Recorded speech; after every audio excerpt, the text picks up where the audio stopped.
Everyone, welcome to this lesson. Now, in putting together this week's lesson, I realized something, which is that the textbook does a wonderful job of explaining why we build truth tables and why they're supposed to work the way they do. And the video I found, and I found another video from Professor Sanchez, it also does a great job of this as well. What each of them does not do is explain how to build a truth table, at least the way I like to do it. So in this video, I wanted to talk about two ways that you can build your truth tables. I'm going to call one of these the longhand method and the other the shorthand method. Okay, so we'll talk about the shorthand method first. And to do this, I wanted to walk through one of the examples from our textbook on page 85. So we find this proposition here, not the case that x, or, and then in the bracket over here, if q, then z. So if we're going to build a table here, we're just trying to determine the truth values of the components. So what I like to do here, and we're going to call this the shorthand method. So I'll just, put an S over here. All right, S for short. What we want to do ultimately is figure out the value for the whole statement. And one way to read this is you could think of the whole statement here as an OR, right? We've got this little OR symbol. And on the left side, we've got the negation of x, like that. And on the right side, we have, I like to think of it like a box. So the box here. And inside the box, it says if q, then z. So really it's one big OR statement. But what we're going to find out is that in order to build the truth table for that OR, to find out when it's true, we actually need to work from small to big. So we're going to start with our smallest components and then work up to the larger one. Okay, so for now, let me then erase what I have up here. Just take that away. So now we know that's our left side, that's our right side. And we begin building our table. So we're going to go short method here, right? And we divide it into segments like that. On the left side, I like to call this my input, and the right side of the line, I like to call the output. As the textbook mentioned, these are truth functions, and functions really take inputs and map them to outputs. So what we're going to do is on the left side here, we need the statement letters themselves. You see here that you have x, you've got q, and you've got z. So we're going to put those over here on the input side.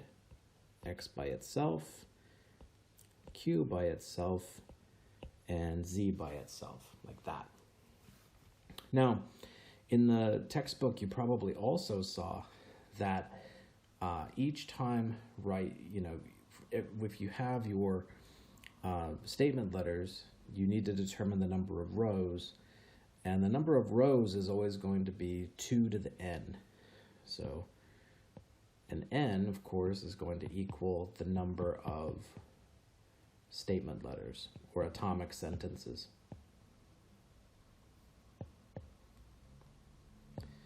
So in this case, we have 3 letters. So this means that our table is going to have 8 rows. So let me erase this over here now. All right. And what I'm going to do then is I'm going to plug in the values for each of these 3 statements. Now, what we're trying to do on the left side is capture all the possible combinations of truth and falsity. So we have 8 of them. And in order to make this a little easier, I like to just put it, I call this the half on, half off method. I like to take half of the number and make it true, and half of the number and make it false. So for example, x here, I would go true, true, true, true, like that. And then the other 4 are going to be false, false, false, false, like that. Q, sitting right next to it, we're going to take half of that again but we're now going to take half of 4. So half of 4 is 2. So we're going to go 2 true, 2 false, 2 true, 2 false.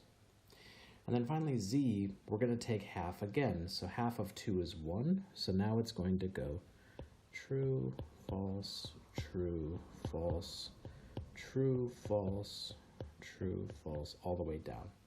So now we've accounted for all of, if you like, all of the values on the left side. So there we go. Oops. Accidentally erased some things. There we go. Now, on the right side then, what we're going to do is account for all of the values once we put connectives with them, right? So that's our output here. So that was true, okay. So remember, we can't yet determine the OR right here until we determine the values of everything around it. So right here, we have x. So what we're going to do actually is we're just going to take the values on the left side over here, right? The 4 trues and 4 falses, and we're going to put them here under the x. So true, true, true, true, false, false, false, false, like that.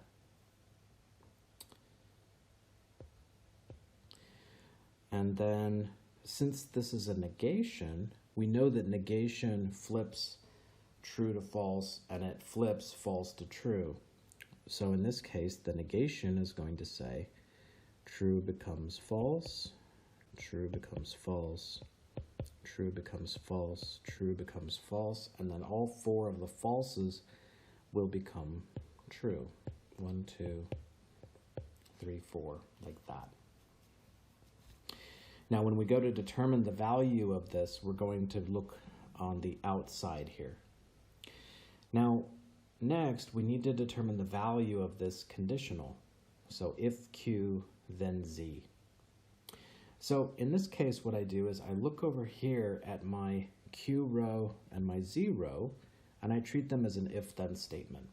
And you know now that if that are false, if the antecedent is true, that is to say, if the if statement is true, and the consequent is false. So in this case, we're looking for cases in which antecedent true, consequent false. Okay, so if Q, then Z. So the first row, true, true, output will be true. Second row says true, false. So that one will be false. And then let's see, third row, false, true. That one is treated as true. Fourth row, false, false, treated as true. Fifth row, true, true, output is true. Let's see, 1, 2, 3, 4, 5, 6. Oh, sixth row, true, false. There we go. There's a false one. And then finally, 7th row and 8th row are both, well, false antecedents, so they're going to be true and true. Okay. Now what we do is we can now calculate the value of the OR. And so to do that, we're going to take this row here with the tilde and this row here with the conditional. And we're going to read it the way we would normally read a disjunction. Now you know from the textbook already and the other videos that a disjunction is false when both are false, it's true every other time. So if at least one of the disjuncts is true, the whole thing is true. So here we look at our outside, false, true. Well, one of those is true, so the whole thing is true. False, false, that one is false.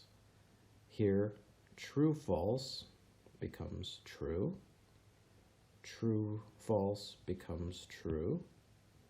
True, true becomes true. Two trues also true. True, false, true. And then finally, true, true, output true. So in other words, for this particular example, I'm going to draw a circle around it.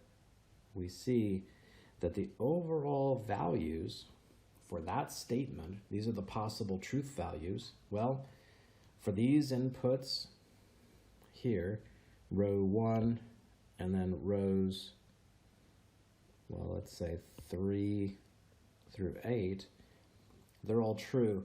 Only the second one, where we input true, true, false, does that give us an output that's false. So in other words, the truth value for this one is going to have first row true, second row false, and then, well, 6 rows that are true. Now, I'm going to show you now the other method. I'm going to call this longhand. So let me move to my next sheet then. Start over here. Now, in this one, we're going to do things similarly again. The table is going to look the same as before. We've got X, we've got Q, we've got Z. In fact, we're going to set up the left-hand side exactly the way we did before. So true, true, true, true. 4 falses. Like that. Oops. Erase that real quick.